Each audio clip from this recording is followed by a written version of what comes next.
عباده الذين اصطفى عما بعد فأعوذ بالله من الشيطان الرجيم بسم الله الرحمن الرحيم فاسألوا أهل الذكر إن كنتم لا تعلمون صدق الله العظيم اللهم صل على سيدنا محمد وعلى آل سيدنا محمد وبارك وسلم جزا الله تعالى عنا محمدا ما هو أهله اللهم صل على محمد في أول كلامنا اللهم صل على محمد في أوسط كلامنا اللهم صل على محمد في آخر كلامنا میرے بھائی اور دوستو، آج کا سب سے پہلا سوال کسی دوست نے پوچھا، ساتھی نے، کہ سرکاری زمین پر جو درخت لگے ہوں وہ درخت پھلدار ہوں، آم کے ہوں، کھجور کے ہوں یا آڑو وغیرہ، خوبانی وغیرہ، تو ان کے گرے ہوئے پھل کھانا اور ان سے توڑ کر پھل کھانا، اس کا کیا حکم ہے؟ میرے عزیز، گرے ہوئے پھل کھانے میں تو گنجائش ہے، وہ بھی اگر سید ہو تو اس کے لیے تو وہ بھی گنجائش نہیں، کیونکہ وہ بھی صدقے کے حکم میں ہیں۔ گرا ہوا پھل آپ کھانا چاہیں تو ویسے خراب ہو جائے گا، خراب ہونے سے بہتر ہے کوئی کھا لے، کوئی بچہ کھا لے، کوئی غریب کھا لے، کوئی فقیر کھا لے، مسکین کھا لے، لیکن توڑ کر کھانے کی اجازت نہیں ہے۔ توڑ کر اگر کھایا تو اسی محکمے کو جس محکمے کے انڈر میں ہے، مثلا محکمہ انہار میں ہے، زراعت میں ہے یا ریلوے میں ہے، جس پٹی میں ہے، جس حدود میں ہے، جس محکمے کے قبضے میں ہے وہ درخت، اسی محکمے کو اتنی پیمنٹ کرنی پڑے گی۔ اور المیہ دیکھیے کہ اگر ہم کسی شخص کے گھر سے، کسی کی ملکیت کے باغوں میں سے کوئی آم توڑتے نا تو وہ ایک شخص کا گناہ تھا، اور یہ جو سرکاری زمین پر پھل لگے ہوئے توڑے آپ نے، ایک تو گرے ہوئے وہ میں عرض کر دیا، یہ اوپر توڑ کر آپ کھائیں گے تو یہ چوری ہے، اور یہ چوری اگر وہ محکمہ صوبائی ہے تو پورے صوبے کی عوام کی چوری ہے، اگر وہ محکمہ وفاقی ہے تو پورے پاکستان کی چوری ہے۔ میرے عزیز، ایک بندے سے تو معاف کرا سکتا ہے بندہ کہ بھائی میں نے آپ کی یہ چوری کی تھی، یا آپ غلطی سے آپ کا مال کھا لیا تھا، آپ مجھے معاف کر دیں۔ ایک بندے سے معاف کرانا کوئی مشکل نہیں ہے، ویسے ہی معاف کر دیتے ہیں، بندہ چلا جائے، یار مجھ سے بچپن میں غلطی ہو گئی تھی اور میں بچپن سے ناسمجھ تھا، میں نے ایسے پھل کھائے تھے، مجھے معاف کر دے، معاف کر دیتا ہے۔ لیکن پورے پاکستان کے 22 کروڑ عوام میں سے کس سے معافی کروائیں گے؟ اور یہی المیہ ہے پاکستان میں کہ ہماری ابھی تک قوم من حیث القوم تربیت نہیں ہو سکی۔ ہم بجلی چوری کر کے سمجھتے ہیں کہ شاید ہم دھوکہ دے رہے ہیں۔ میرے عزیزوں، 22 کروڑ عوام کی چوری کر رہے ہیں، اور آپ کو معلوم ہونا چاہیے کہ اللہ اپنے حقوق معاف کر دیں گے، بندوں کے حقوق معاف نہیں کریں گے۔ یاد رکھیے گا، بندے جو پھنسیں گے قیامت کے دن، جو جہنم جانے کا سب سے زیادہ ذریعہ ہوگا، وہ بندوں کے حقوق ہوں گے۔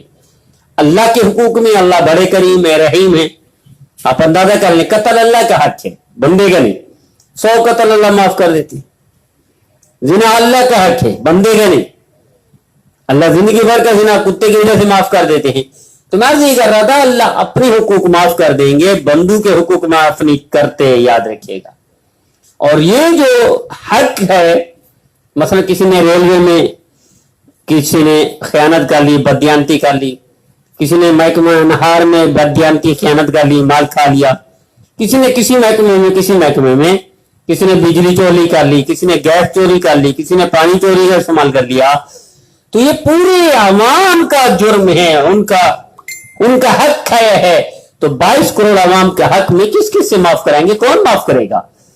کس تک پہنچ سکتا ہے بندہ؟ تو شعور کی کمی، علم اور ناقص علمی، ناقص فہمی اور بے شعور ہونے کی وجہ سے ہم اتنا بڑا جرم کر کے ہمیں اس کا اندازہ نہیں ہوتا کہ اس کا خمیازہ کتنا بھگتیں گے۔ تو میرے عزیزو، یہ میں درخواست کرتا ہوں، التجا کرتا ہوں، اللہ کی رضا کے لیے، اللہ کی رضا کے لیے بندہ اگر بہت زیادہ مجبور ہو جائے تو خدا کے لیے کسی وفاقی محکمے صوبائی محکمے میں یعنی کسی گورنمنٹ کے اس میں کرپشن نہ کریں, چوری نہ کریں, خیانت نہ کریں, بددیانتی نہ کریں. ٹھیک ہے وقتی طور پر آپ افسر ہوں گے, بچ جائیں گے, آپ بڑے گریڈ کے ہیں, 22 گریڈ میں آپ سے کوئی پوچھے گا بھی نہیں, تو پردہ ڈالیں گے لوگ ڈالیں گے, آپ کے خلاف کوئی گواہ بھی کھڑا نہیں ہوگا. لیکن یاد رکھیے گا یہ ایک عدالت دنیا کی ہے, ایک حکومت دنیا کی ہے, ایک حکومت اللہ کی ہے اور آخرت کی ہے عدالت. اس میں آپ کو دنیا کی کوئی طاقت نہیں بچا سکے گی. زندگی بھر کی کمائی اور نیکیاں بھی تباہ و برباد ہو جائیں گی آپ کی.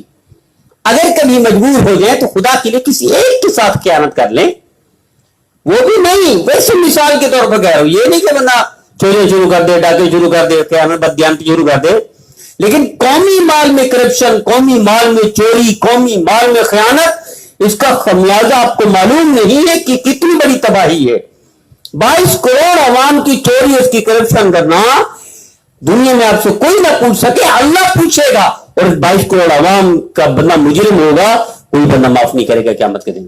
یوم یفر المرء من اخیہ وامہ وابیہ وصاحبتہ بنیہ, ماں باپ بہن بھائی کوئی کسی کا نہیں ہوگا میرے عزیزو.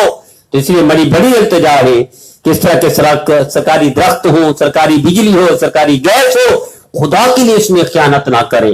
یہ 22 کروڑ عوام کا جرم ہے, اور 22 کروڑ عوام کی چوری ہے, یہ معاف نہیں ہوگی. اس کو پوچھا کیا عورتیں قبرستان جا سکتی ہیں؟ میرے عزیز فقہاء نے لکھا ہے کہ عورتیں قبرستان نہ جائیں. کیوں؟ وجہ یہ ہے کہ عورتیں جزا فضا کرتی ہیں, نوحہ کرتی ہیں, بین کرتی ہیں, روتی ہیں اور بدعت کرتی ہیں. لیکن اگر روئے نہ, بین نہ کریں, جزا فضا نہ کریں اور بدعت نہ کریں, تو پردے میں, شرعی پردے میں, شریعت کے مطابق اگر قبرستان میں جانا چاہے تو اس کی گنجائش ہے, گنجائش ہے. پھر بھی فقہاء نے پسند نہیں کیا, شریعت پسند نہیں کرتی. لیکن اگر اب جزا فضا نہیں کرتی, جو قباحتیں ہیں فقہاء نے لکھی ہیں, وہ قباحتیں اگر دور کر لے عورت, بے پردہ نہ ہو, بدیاں وہ نہ کرے, جزا فضا نہ کرے, شریعت کے خلاف کوئی قدم نہ اٹھائے, تو پھر اس کی گنجائش اگر جانا چاہے تو. عورت آستانے پر مٹھائی لے کر جا سکتی ہے, آستانے پر, کسی پیر کے آستانے پر قطعاً نہیں, قطعاً نہیں. اس کے لیے بہت غلطی ہو رہی ہے, کوتاہی ہو رہی ہے کہ آج کل لوگ لکھ دیتے ہیں فلان نمبر ہے, میرا آستانہ فلان جگہ پر ہے, ہر کام آپ کا 2 منٹ میں ہو جائے گا, ہر کام فوری, محبوب آپ کے قدمے میں, شادی آپ کی پسند کے مطابق, اور وغیرہ وغیرہ. اور اکثر ان لوگوں کے پاس بدقسمتی المیہ دیکھیے, بیچاری عورتیں جاتی ہیں. اور یہ عورتیں کیوں جاتی ہیں میرا عزیزو؟ بچی جب 12 سال کی ہوتی ہے تو والدین کہتے نہیں ابھی پڑھ لی, پھر وہ میٹرک کر لیتی ہے, والدین کہتے پڑھ لیے, وہ انٹر میں داخلہ لیتی ہے, کہتے پڑھ لیے, گریجویشن کر لیتی ہے, ماسٹر کر رہی ہے, کورس پہ کورس کرتی چلی جاتی ہے. یہ والدین جو لیٹ کرتے ہیں شادی, اس وجہ سے یہ 2 نمبر پیر, 2 نمبر آمنو کی آستانے آباد ہو جاتے ہیں. میرا تعلق چونکہ دارالفتاح سے ہے, تو سب سے زیادہ مسائل عورتیں پوچھتی ہیں, اور یہ وجہ یہ ہے کہ والدین شادی میں تاخیر کرتے ہیں. شادی میں تاخیر کی وجہ سے حدیث بھی ہے کہ اگر عورت یعنی اولاد گناہ میں جائے گی تو اس کا گناہ کا وبال والدین کو بھی ملے گا. یہ المیہ ہے ہمارے معاشرے کا کہ شادی میں تاخیر کرتے ہیں ڈگری کی وجہ سے, ڈپلومے کی وجہ سے, پڑھائی کی وجہ سے, اور پھر آگے کیا ہوتا ہے آپ کو معلوم ہے اچھی طرح. تو میں اس لیے درخواست کرتا ہوں, یہ جو آستانے آباد ہیں, 2 نمبر آستانے, 2 نمبر پیر, 2 نمبر عامل, اکثر 98% ان کے پاس عورتیں جاتی ہیں. عورتیں نمبر دیکھ لیتی ہیں, دیواروں پر لکھے ہوں, وہ جاتی ہیں, ان کو بلا لیتے ہیں. میرے عزیزو یہ ٹوٹل غلطی والدین کی ہے جو ان کی شادی پر تاخیر کرتے ہیں. شادی پر تاخیر, خدا کے لیے رشتہ پہلے کرے, ڈگریاں بعد میں لیتی رہے. اگر پڑھائی آپ نے کروانی بھی ہے, شادی کر دیں, پھر پڑھائی کرتی رہے. لیکن اگر یہ ایسا ہوا تو میں خود یونیورسٹیاں دیکھ چکا ہوں, ایک یونیورسٹی سے ہم نے کیا, دوسری یونیورسٹی سے ہم نے کیا, تیسری یونیورسٹی LLB کیا, تو یونیورسٹی کا ماحول میں دیکھ چکا ہوں. تو مجھے معلوم ہے کہ شریف گھرانے کی بچیاں بھی وہاں بیچاری عزت نہیں بچا سکتی. اب کیسے سمجھائیں والدین کو؟ والدین کو کون سمجھائے؟ کون ان کے قدموں میں پڑھ کر خدا کے لیے ان کی شادیاں پہلے کریں फिर आप पढ़ाई करवाते हैं। पढ़ाई से शरीयत मना नहीं करती, डिप्लोमे से शरीयत मना नहीं करती। मैं तो कहा करता हूं कि डॉक्टर बनना औरतों का फर्ज है, फर्ज किफाया है।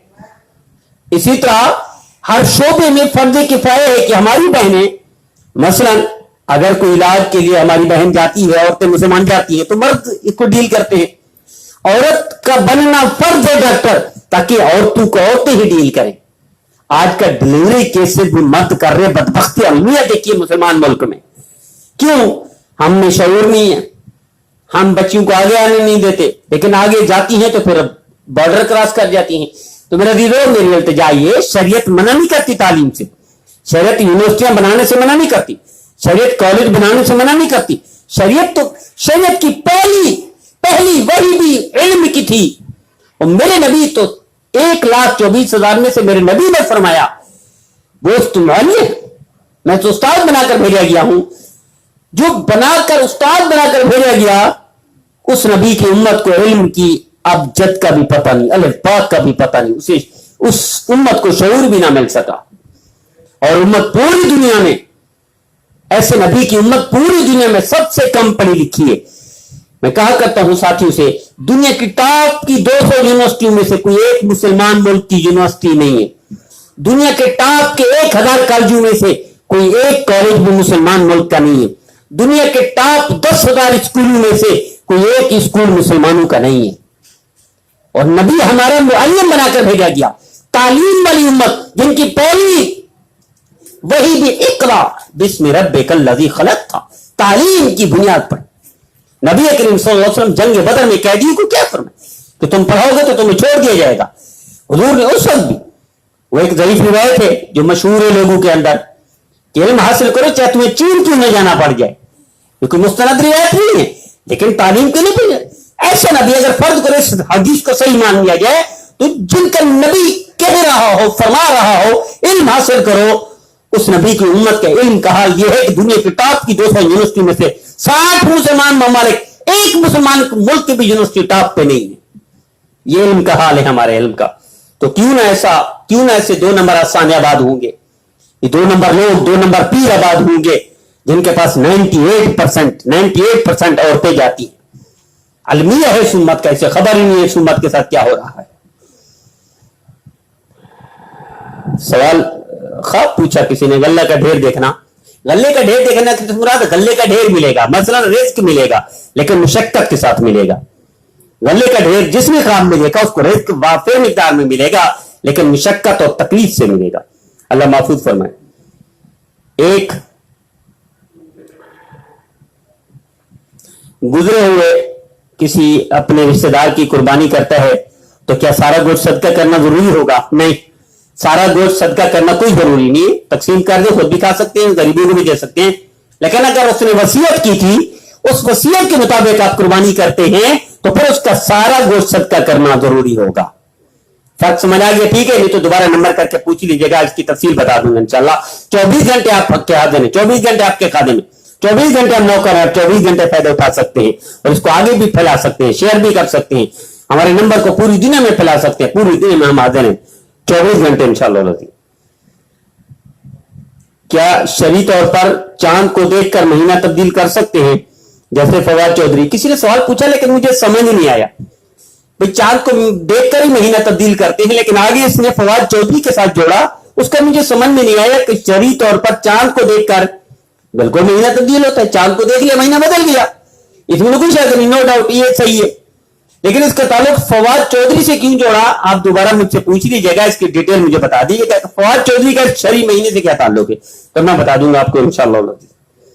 ख्वाब में ढोलक बजाना ये अच्छी बात नहीं है। जिसने ख्वाब में ढोलक बजाया उसको गुर्बत भी मिलेगी, कोई ना कोई परेशानी भी मिलेगी। इस इलाज ये है कि फौरी तौर पर थोड़ा सा सदका कर दे, फौरी तौर पर इस्तिग़फ़ार कुछ करके अल्लाह से माफी मांग ले, तो ये जो उसका उल्टा असर होगा ख्वाब का, ये खत्म हो जाएगा इंशाअल्लाह।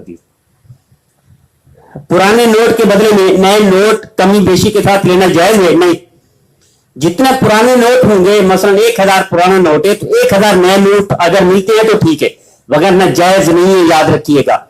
मार्केट में लोग ऐसा कर रहे हैं, ये जायज नहीं है खुदा के लिए। और लोग चेंज करते हैं ना, सिक्के लेते हैं, ये मजदूर वाले सिक्के जिनसे लेते हैं वो उनसे पैसे 5-10 रुपए वापस लेते हैं। खुदा के लिए ये हराम है, इसको हलाल करे। मुफ्ती का काम सिर्फ हराम बताना नहीं, इसका हल भी बताता है।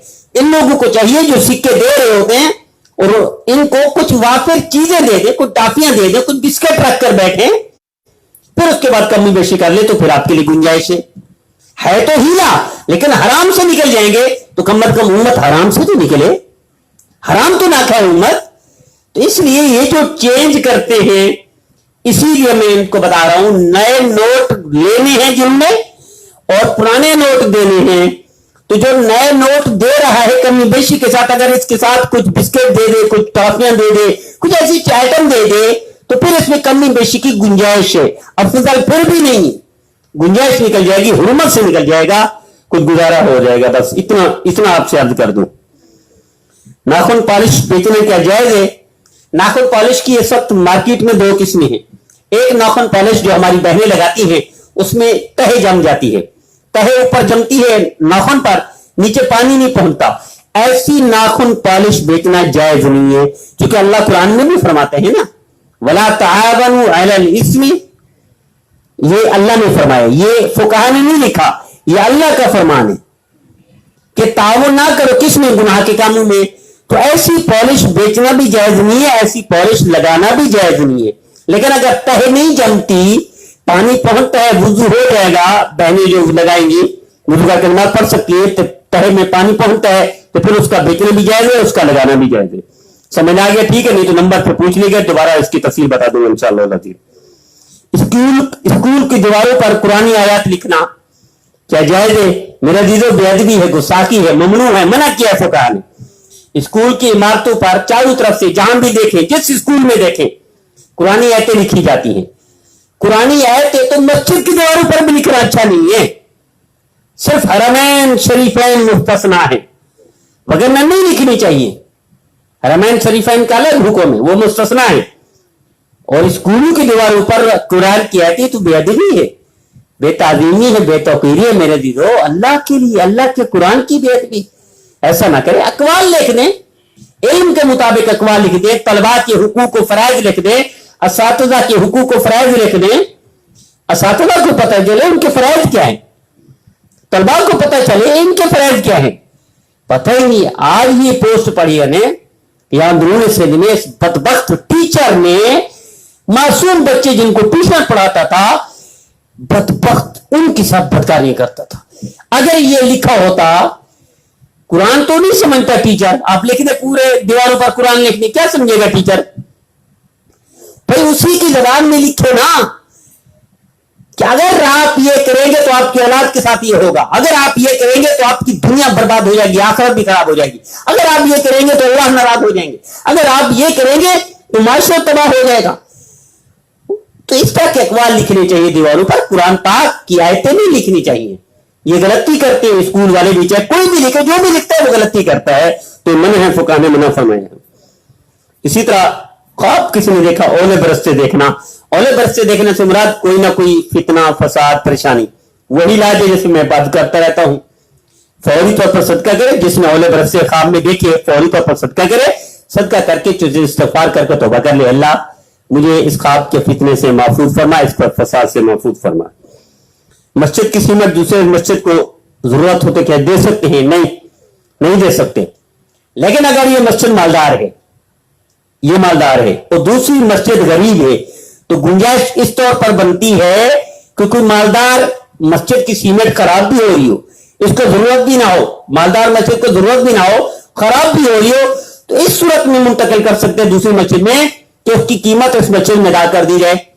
इसी कमेटी में से कोई मालदार बंदा होगा, वो कीमत उतना अदा कर दे इस मस्जिद में और फिर उसको हदिया कर दे, सदका कर दे, हदिया कर दे दूसरी मस्जिद को, इसकी गुंजाइश है। वरना मस्जिद का सामान एक मस्जिद का दूसरी मस्जिद के लिए इस तरह खुलेआम जायज नहीं है, इसकी एहतियात करनी चाहिए। बाद साथी बहुत गलती करते हैं, उन्हें इल्म नहीं होता, तो इसकी वजह से आप ऊपर नीचे कर रहे होते हैं, जिसकी वजह से कोई ना कोई वबाल परेशानी आती है। अल्लाह महफूज फरमाए। हम 6 भाई हैं, एक 7वां कजन है हमारा, वो कुर्बानी करता है, लेकिन पिछले साल की करता है कुर्बानी, तो क्या वो जायज है? नहीं, वो पिछले साल की जो कर रहा है वो कज़ा के तौर पर है, ये नफल हो जाएगी उसकी, जायज है लेकिन ये नफल हो जाएगी। अगर पिछले साल की उसने कुर्बानी करनी है तो वो सदका करे।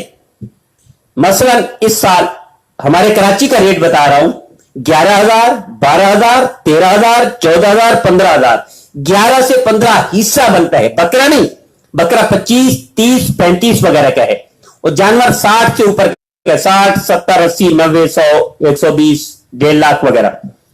तो ये पिछले साल वाला जो साथी कर रहे हैं सातवां, इसे चाहिए कि एक दरमियाना हिस्सा, मसलन कम से कम 11,000 है कराची में, ज्यादा से ज्यादा 15,000 है कराची में, तो अब दरमियाना हिस्सा यानी 13,000 ये सदका कर दे, गरीबों को दे दे, तो पिछले साल वाली कुर्बानी अदा हो जाएगी। लेकिन ये जो कुर्बानी कर रहा है ये इसकी नफल हो जाएगी, पिछले साल वाली अदा नहीं होगी। ये गलतियां बहुत सारे लोग करते हैं। तो बच्चा सवाल है इंशाअल्लाह कल के मिसेस में मैं बार बार आपसे दरखास्त करता हूं, हमारा ये सिलसिला खालिस एक मकसद के तहत है। मकसद क्या है? उम्मत में नफरत खत्म हो, मोहब्बत आम हो। मकसद दूसरा ये है उम्मत में इत्तेहाद इत्तेफाक हो, इंतशार खत्म हो।